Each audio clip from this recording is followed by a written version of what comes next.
আমাদের টিম ইন্ডিয়ার জন্য হ্যাটস অফ। ভারতীয়দের জন্য খুবই গর্বের একটা দিন এই 2026 সালের টি-20 ওয়ার্ল্ড কাপ।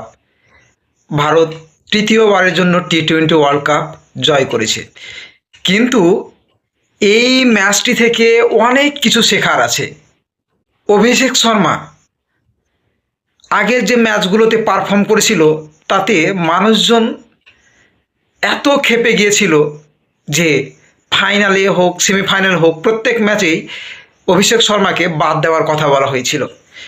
কিন্তু টিম ম্যানেজমেন্ট জানতো যে অভিষেক শর্মার মধ্যে একটা পটেনশিয়ালিটি আছে, আর এই পটেনশিয়ালিটির জন্য অপেক্ষা করছিল টিম ম্যানেজমেন্ট এবং অভিষেক শর্মা ঠিক সময়ে তার সঠিক নিশানাটা ছেড়ে দিয়েছে এবং সকল হেটার্সদের মুখে একটা কুলুপ লাগিয়ে দিয়েছে। তবে সবচেয়ে বিগ লেসন কি, যখন একজন হিরো হতে পারে সে ফ্লপ করছে বা সে বারবার ব্যর্থ হচ্ছে, তার উপরে ভরসা রাখা উচিত, যেটা টিম ইন্ডিয়ার টিম ম্যানেজমেন্ট রেখেছে। হতাশ হয়ে যাওয়ার পর প্রতিটা ম্যাচে সে বারবার হতাশ হয়ে যাচ্ছিল।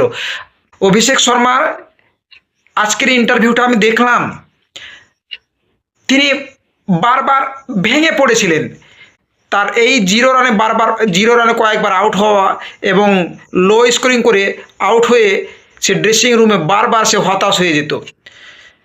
এমনকি সে এতটাই ভেঙে পড়েছিল, সে ভেবেছিল যে সে আর কোনোদিন হয়তো এই ফাইনাল বা সেমিফাইনাল খেলার সুযোগ পাবে না, এবং ভবিষ্যৎ ক্যারিয়ার নিয়েও তার একটা প্রশ্ন উঠেছিল।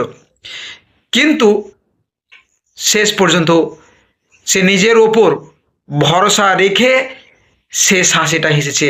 ঠিক এইভাবে আমাদের প্রত্যেককে নিজের উপর ভরসা রাখতে হবে, বাইরের কোনো কারো কথা কান দেওয়া চলবে না, একেবারে টোটালে নিজের প্রতি ভরসা রেখে নিজেকে এগিয়ে যেতে হবে। মানুষজন অনেক কিছু সোশ্যাল মিডিয়ায় লিখছে, তার নামে অনেক বদনাম করছে, তাকে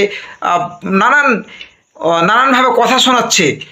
এইগুলো থেকে দূরে রাখার জন্য সে নিজে মোবাইল থেকে সোশ্যাল মিডিয়া থেকে সে নিজেকে দূরে রেখেছে এবং সে পরিশ্রম করে গেছে এবং তার পরিশ্রমের ফল পেয়েছে।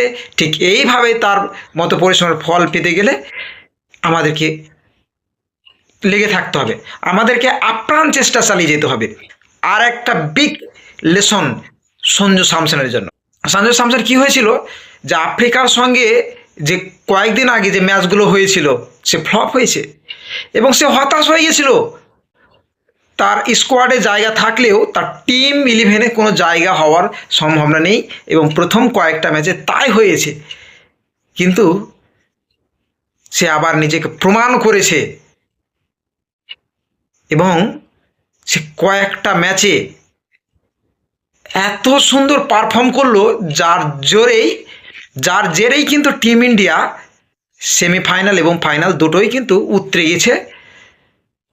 তার এই পারফর্ম কিন্তু অনবদ্য, অসাধারণ পারফর্ম। শুধু তাই নয়, তিনি টুর্নামেন্টের সেরা হয়েছে।